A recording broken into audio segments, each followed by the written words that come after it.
Ok, chicos, bueno, entonces vamos a pasar a lo siguiente. Recuerdan que les mandé 3 links de 3 videos en la mañana, justo cuando comenzamos, antes de comenzar la clase. Les mandé varios materiales y les mandé 3 videos. Vamos a checar el primero, que precisamente nos habla acerca de cómo las palabras nos definen, ¿vale?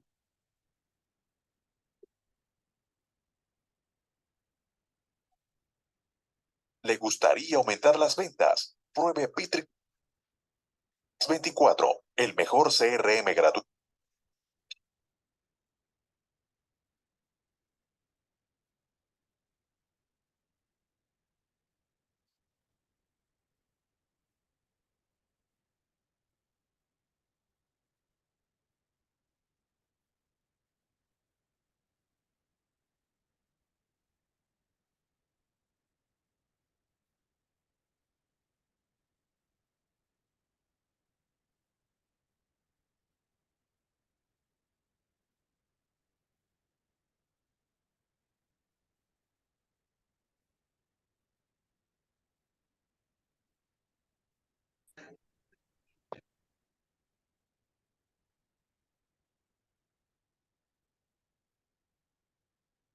Ok, bueno, gracias, Rebeca. Vamos a ver lo siguiente. No sé si tengas oportunidad de verlo aquí en la sesión virtual o si gustas verlo aparte, como tú consideres importante, ¿vale? Vamos a ver el video 1. ¿Se acuerdan que les mandé unos links? El primero que quiero que veamos es este. Si no se escucha bien, me dicen y ahorita les voy a dar tiempo para que ustedes lo vean aparte, ¿va? Gracias, Rebeca y Mari. Bueno, vamos a ver el video 1. Presentando un poquito a la conferencista que es Pilar Montes de Oca. Ella es mexicana, es una escritora muy importante de una revista que se llama Algarabía, pero también ella ha escrito libros, entre ellos uno de los más importantes, vamos a decir, es el de El Chingonario, que bueno, para muchos puede ser como algo grotesco, digamos, o algo inapropiado, pero bueno, ya es escritora, columnista, también ha escrito en varios medios de comunicación, varios periódicos y revistas, pero les comentaba que también, principalmente es autora del libro del Chingonario, ¿vale? Entonces, vamos a ver este video que se llama Las palabras nos definen y una vez concluyendo el video, vamos a platicarlo y continuamos con nuestra clase del día de hoy, ¿vale? No tarda mucho, son como 10, 15 minutitos, pero vamos a platicar referente al video, ¿va? ¿Se escucha el video o no se escucha?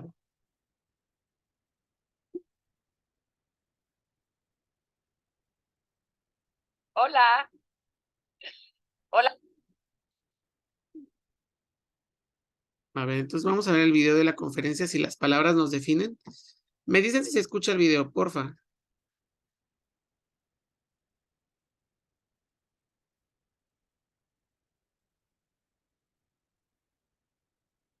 En un segundo.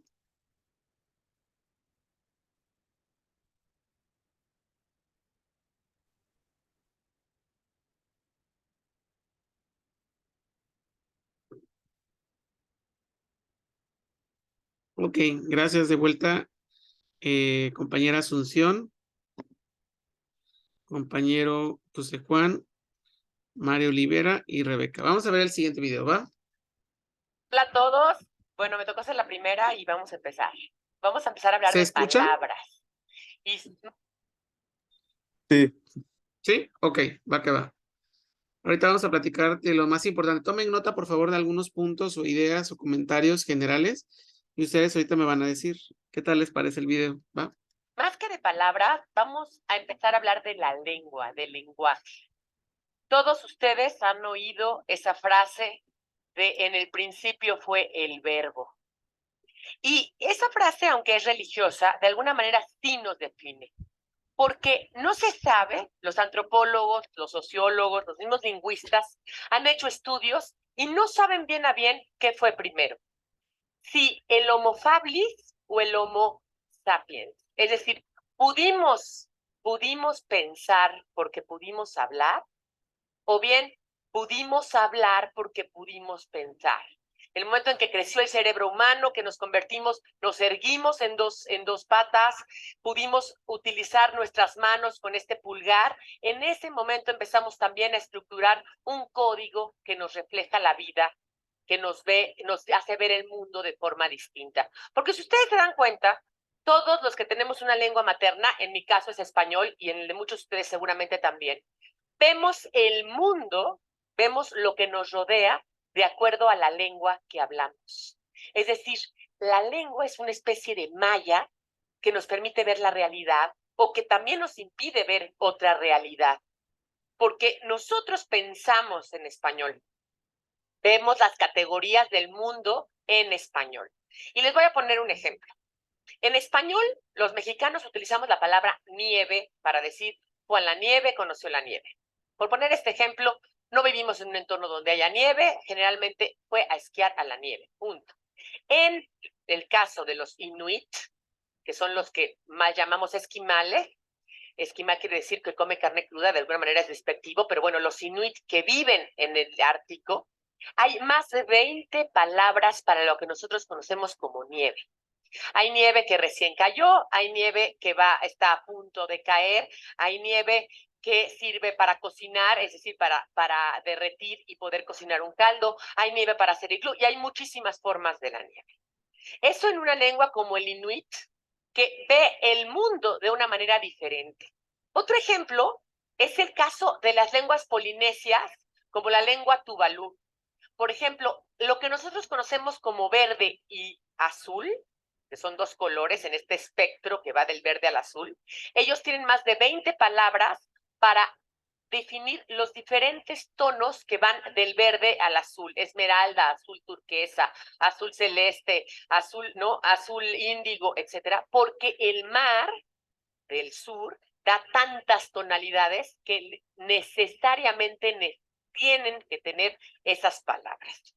Esas categorías, esa forma de hablar nos define y nos hace pensar de cierta manera. Hay una lengua que se habla en Australia y es una lengua casi muerta que se llama Dirbal, se habla en Australia, y en esta lengua se dividen todos los sustantivos, como nosotros tenemos el artículo el y la, algo parecido, en 4 clasificadores que son Balam, Balá, Balim y Bayan. Estas 4 clasificadores definen todos los objetos o todos los sustantivos del entorno. Balam es para todas las cosas masculinas y las cosas que tienen que ver con animales machos. Bali es para todas las cosas comestibles. Bali quiere decir todas las cosas que no están en las otras 2 clasificaciones. Y por último, Balam es mujeres, fuego y cosas peligrosas.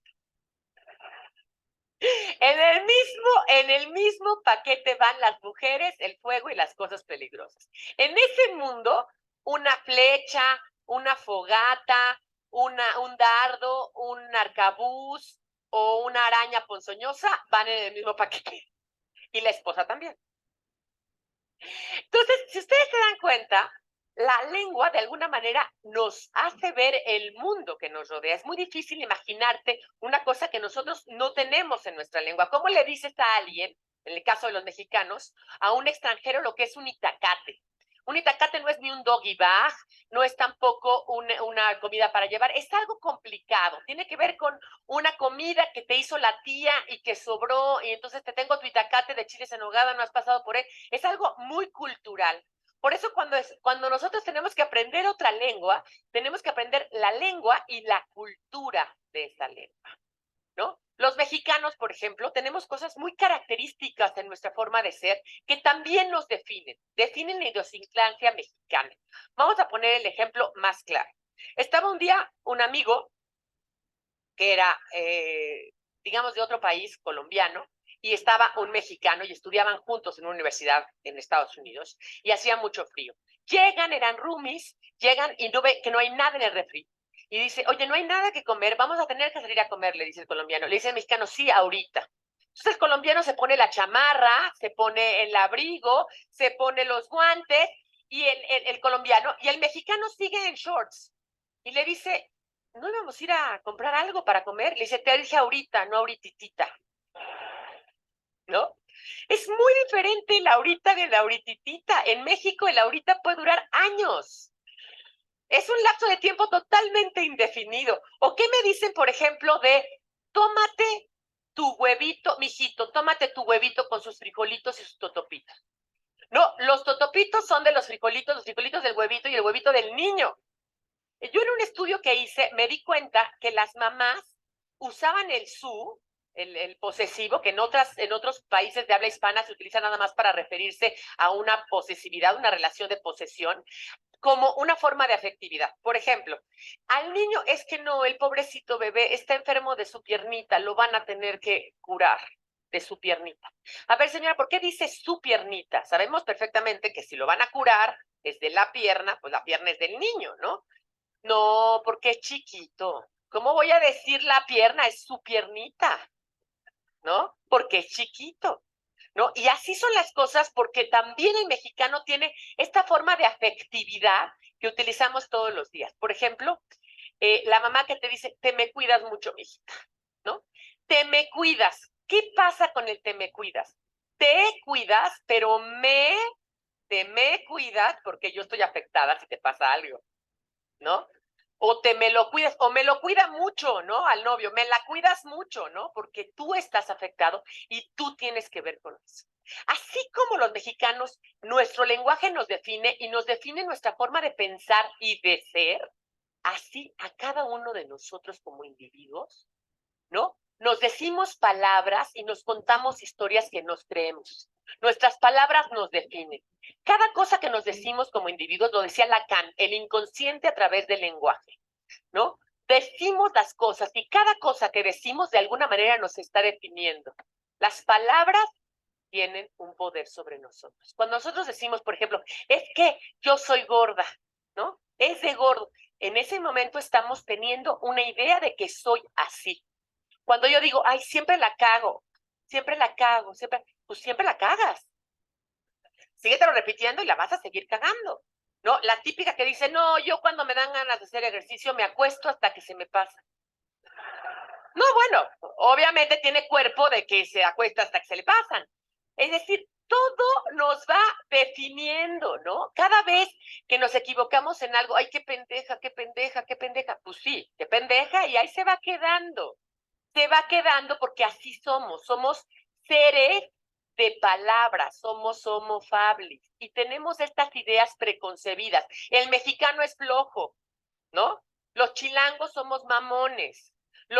Y entonces nos los vamos creyendo y lo vamos incorporando a nuestro inconsciente todos los días. Por eso decía Freud que hay lapsus, ¿no? Hay lapsus que son justamente cuando el lenguaje sale a través del lapsus, ¿no? Cuando tú dices, por ejemplo, la niña que dice, te odio, me quiero ir a Marte, ¿no? Cuando dice, me quiero ir a Marte, está diciendo amarte, es decir, te amo, no te odio, ¿no? Hay un inconsciente que sale a través del discurso de todas las cosas que nos hemos repetido y repetido y repetido hasta el cansancio, hasta creernos. Y esto es muy importante. Decía mi abuelita que donde te colocas, te quedas, ¿no? Y es cierto. Tú te colocas en un papel, te colocas en una situación y ahí te quedas. Y si tú te quieres mover del lugar, tienes que cambiar las palabras que utilizas para moverte del lugar. Tienes que cambiar tu discurso, porque es el discurso el que te va a determinar. Si tú no cambias ese discurso y te sigues repitiendo, es que yo soy la pobrecita, es que soy la gorda, es que soy la tonta, es que soy la pobre, soy el gordo, el pobrecito, pobre de mí, soy el hijo sándwich, no, mis papás me tratan X, ¿no? O vivir con el apodo, ¿no? El pulque, porque es blanco y baboso. Pobre cabrón, ¿no? Va por la vida, ¿y qué onda pulque? ¿Cuándo bien? Entonces el pulque va por la vida con su mote de pulque. Entonces, si queremos cambiar la forma de definirnos, tenemos que cambiar la forma de hablar. Yo les voy a contar que cuando yo tenía 18 años, iba saliendo de la prepa, me electrocuté en un jacuzzi. Me metí en un jacuzzi que tenía mi papá en la casa y me electrocuté. Y estuve 6 meses en el hospital, estuve 1 mes en estado de coma, estuve 6 meses en el hospital inconsciente, con septicemia, me quemé 38% del cuerpo, con quemaduras de 3er grado. Fue muy grave, era justamente saliendo de prepa, no pude entrar a la universidad, estuve 1 año sin estudiar, porque tuve después saliendo del hospital con operaciones y operaciones y operaciones. Cuando yo salí de ahí, el mote de Pilar era la que ¿conoces a la que se electrocutó en el jacuzzi?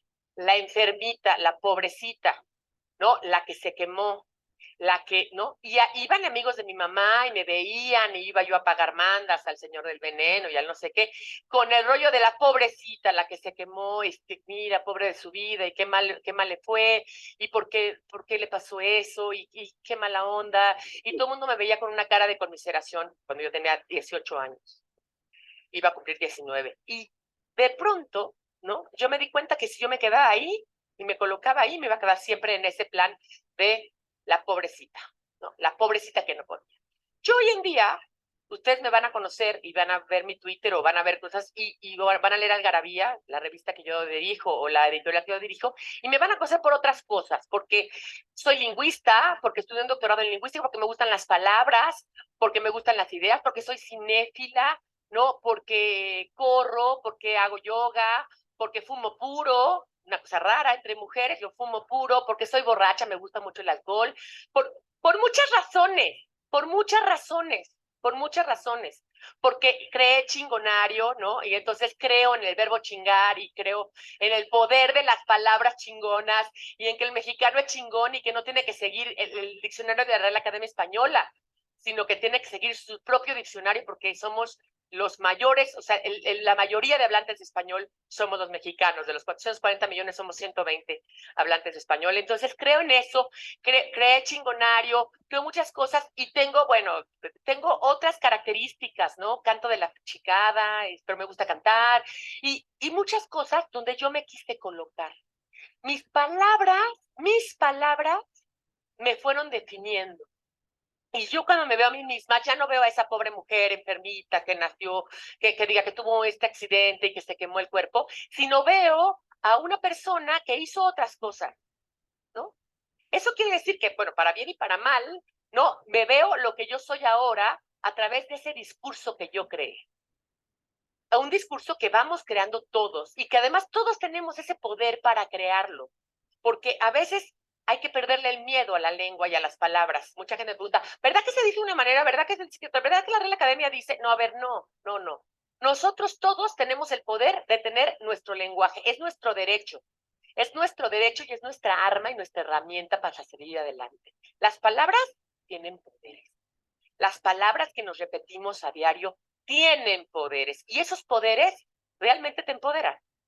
O también te dejan inerme y te dejan en donde estás. Entonces, si tú te repites o dices las palabras adecuadas, vas a llegar a donde tienes que llegar. La información que tengas en la cabeza te va a llevar a la meta a la que quieras alcanzar.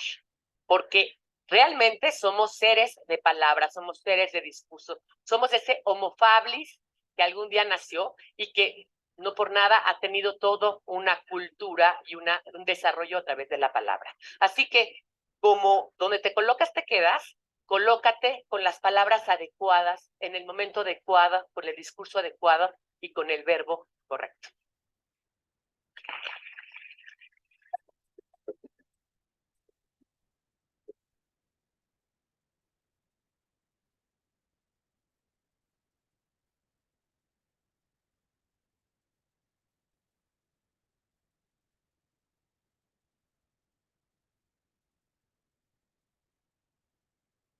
Ay, a ver, quitar acá. Listo. A ver, cuéntenme, ¿qué fue lo más relevante de este video? ¿Qué tal les pareció? Chicos, chicas, ¿alguien quiere compartir sus opiniones? Se escucha un poquito bajito. A ver Muy ahí. interesante porque Sí. nos dice, le digo que es muy interesante Sí. este video porque como que es de superación, ¿no? Que te ayuda a, como que a subir tu autoestima y a decir de que, o sea, lo que le entendí es que dice que las palabras nos definen y que como nosotros nos definamos, es como la gente nos va a ver, es como realmente vamos a actuar. Ok.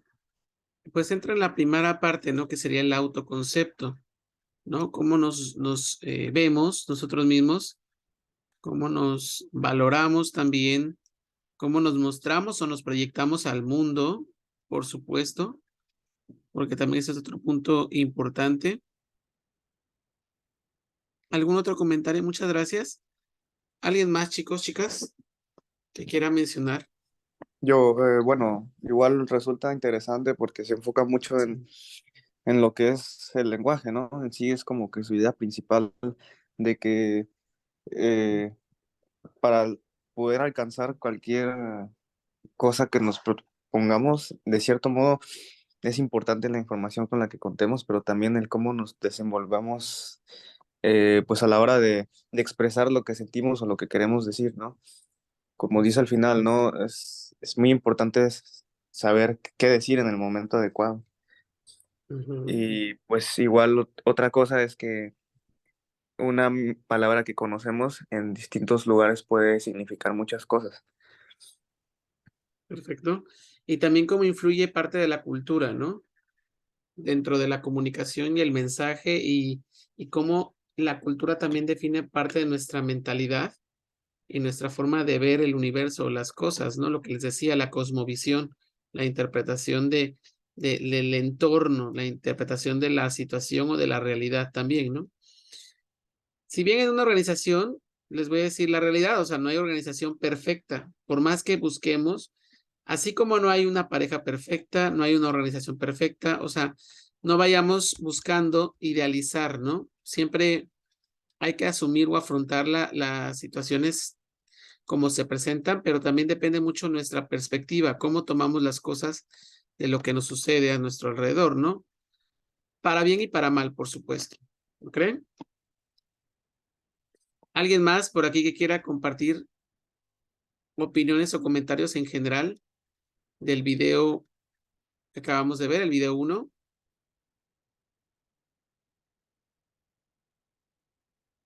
Chicos, chicas, ¿qué tal les pareció el video? ¿Algún otro comentario que les haya parecido interesante a lo mejor?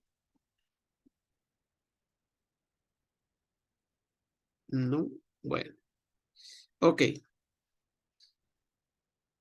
Pasamos a lo siguiente, ¿ok? Vamos a hablar de las barreras de la comunicación.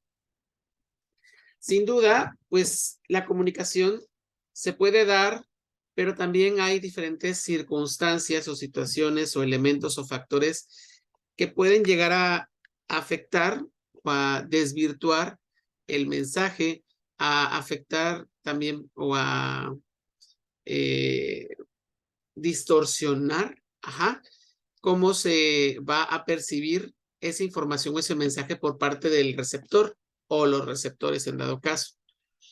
Hablamos de lo primero que son las barreras de la comunicación. Sin duda son todos aquellos elementos que intervienen en el proceso de la comunicación, pero que pueden generar o sufrir obstrucciones o perturbaciones. Pueden ser ya sea de tipo anárquicas, aleatorias o factores imprevisibles que entorpezcan, dificulten o imposibiliten la comunicación. Por ejemplo, esta situación, ¿no? Estamos ahorita hablando, por ejemplo, de las tecnologías de la información y la comunicación, lo que hoy en día estamos ahorita conectados. Si no tuviéramos el Internet, pues evidentemente sería un gran obstáculo, una barrera impresionante, porque no lograríamos tener esta sala de clase virtual, por ejemplo, ¿no? Puede ser una barrera de la comunicación también, una cuestión física, ¿sí? A lo mejor lo que yo he mencionado, no puedo yo a lo mejor viajar porque hay un obstáculo, una obstrucción, un bloqueo, pero también mi intención es transmitir o comunicar con los demás.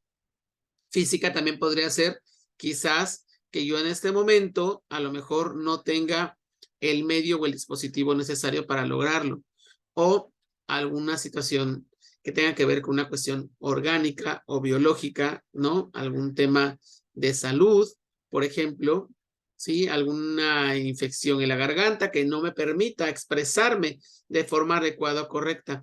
O factores externos, o sea, a lo mejor hay mucho ruido, mucha interrupción, mucho bullicio, y no podemos entablar tú y yo una comunicación importante o valiosa.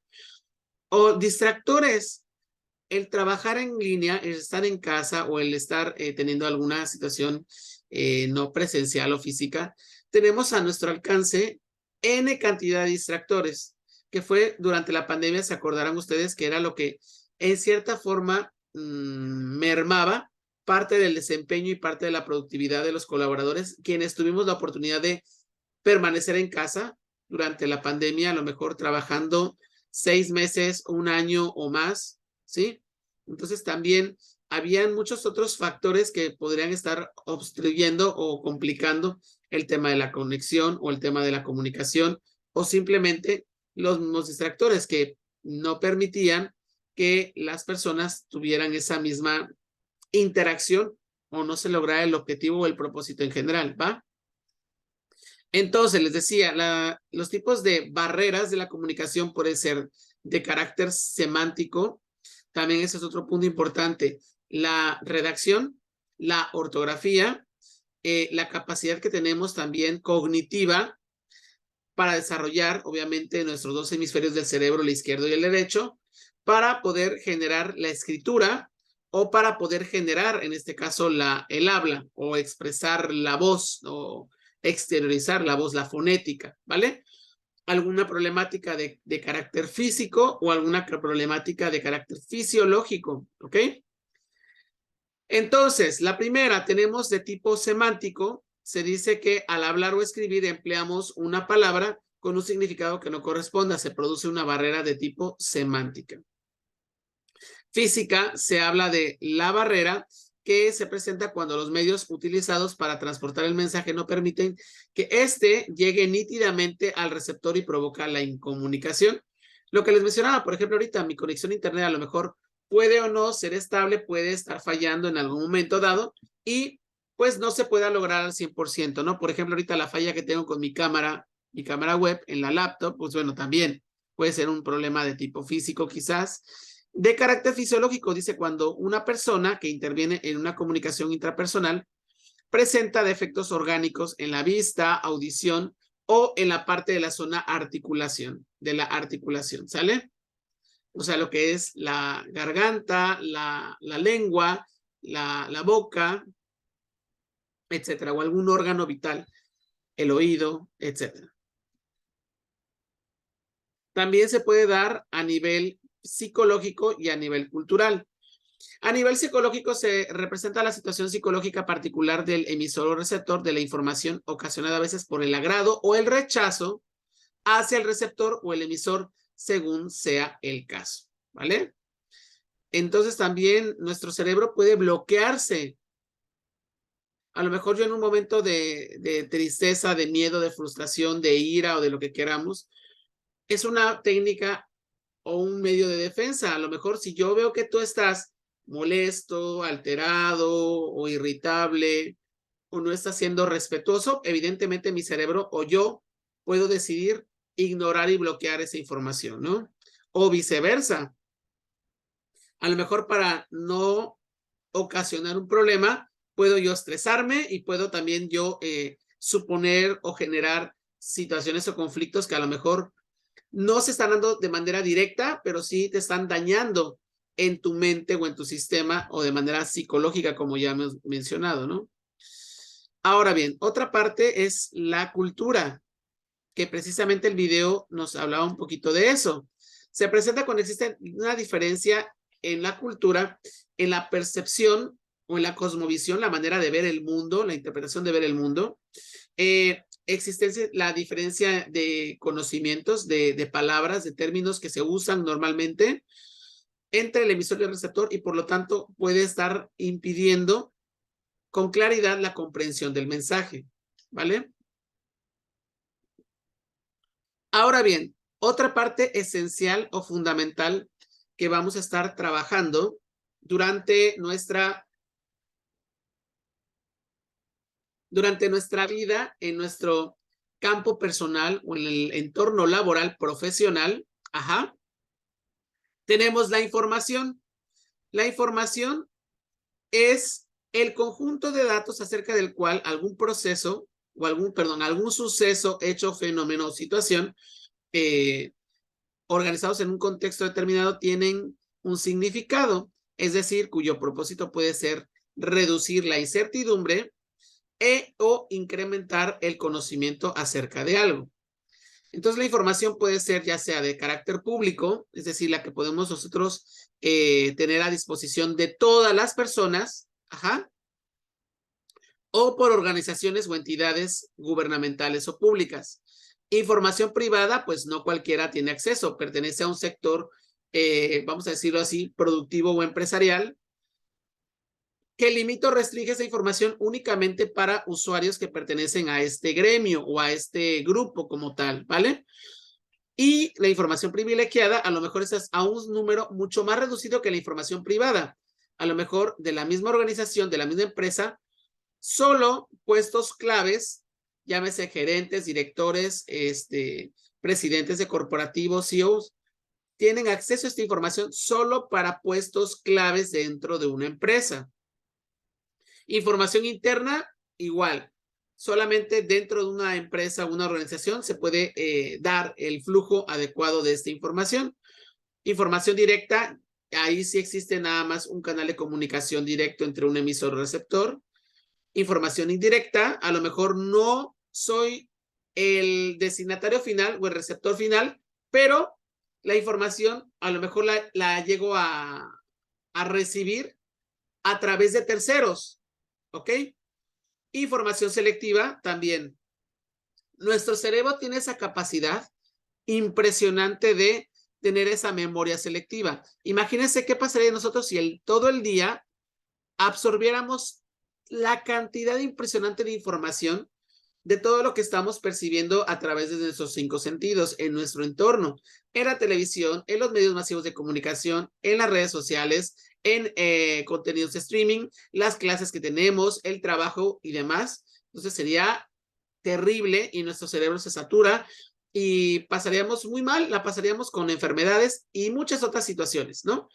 Entonces, información selectiva nos habla precisamente de cómo nuestro cerebro tiene esa capacidad de elegir la información que considera que es importante, que es valiosa, que es necesaria, y seleccionar la que nos puede servir inclusive para la supervivencia, ¿no? Información semántica también, o sea, tenemos que a estas alturas, por ejemplo, ya aprendimos a leer y escribir. Ya sabemos algunas reglas ortográficas, algunas reglas gramaticales, entonces también esa información ya más o menos sabemos cuándo es un acento que va en una cuestión o en una posición de aguda, grave o esdrújula, por ejemplo, cuándo es un acento ortográfico, cuándo es un acento prosódico, todo eso que a lo mejor ya vimos en primaria o en secundaria, que ya más o menos tenemos claro, ¿no? Entonces, ¿cómo redactamos también la ortografía, la gramática? Todo eso tiene que ver con la información de carácter o de tipo semántico. De acuerdo al orden o al sentido, la comunicación se puede dar ya sea de manera unidireccional, en donde nada más hay un expositor, un orador, vamos a decirlo así, o un emisor, y la información se dirige específicamente hacia un grupo determinado de personas. Puede ser en una clase, puede ser una exposición, puede ser un auditorio, pero no hay esa respuesta de regreso, no hay ese feedback, esa retroalimentación. Y por otra parte tenemos ahora sí la comunicación de tipo bidireccional.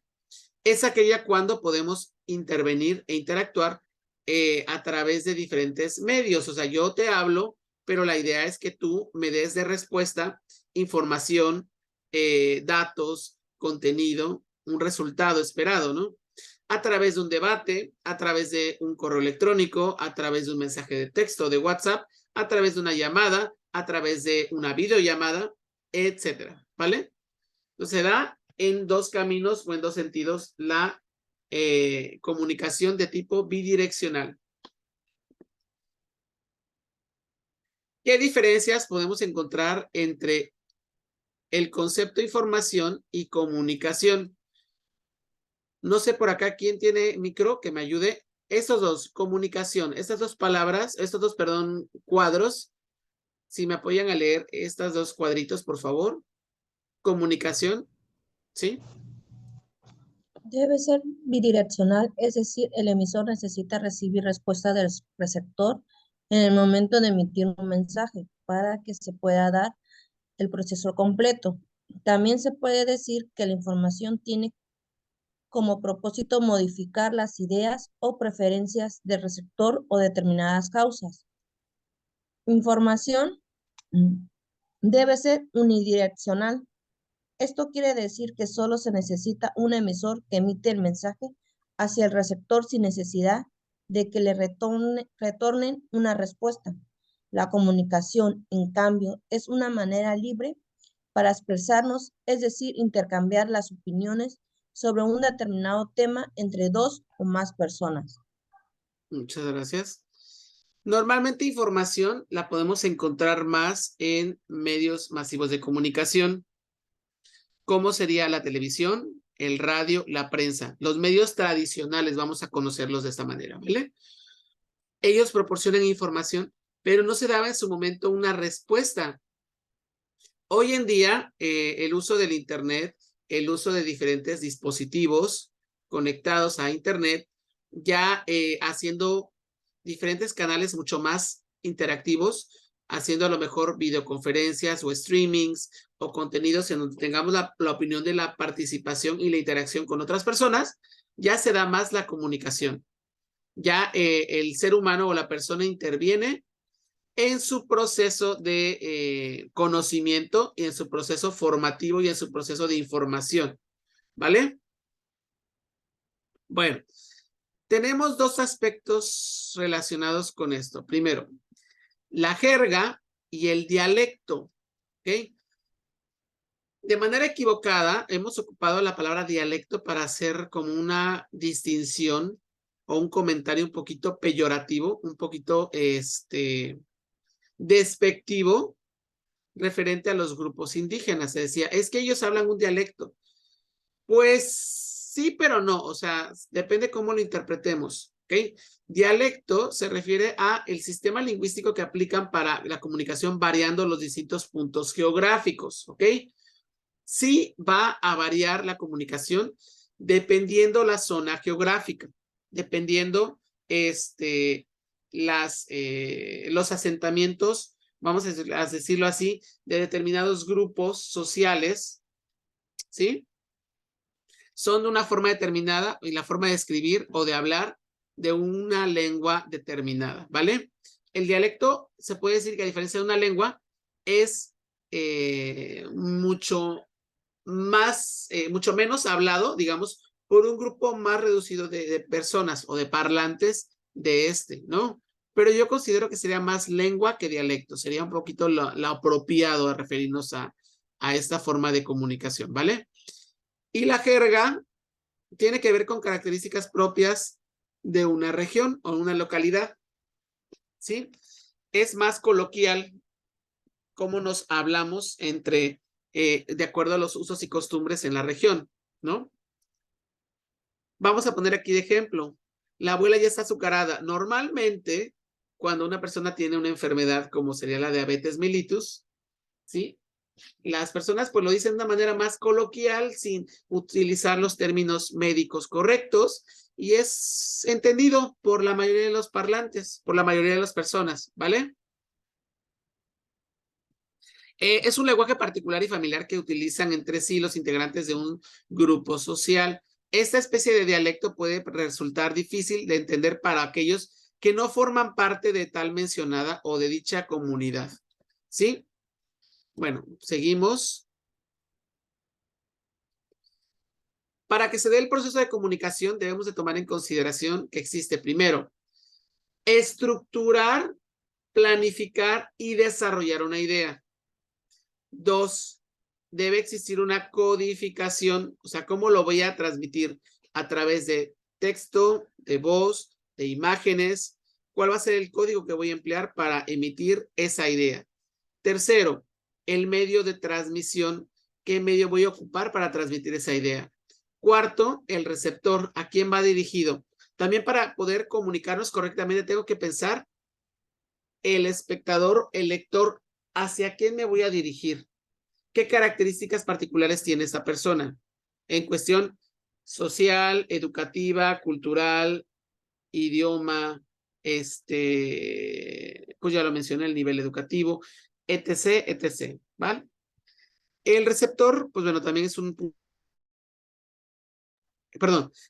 importante, es la persona que recibe la información. Se da una decodificación, es decir, cómo se interpreta esta información, ¿vale? Dependiendo también el uso que se le dé a la información y el feedback o retroalimentación. Vamos a esperar esa información de ida y vuelta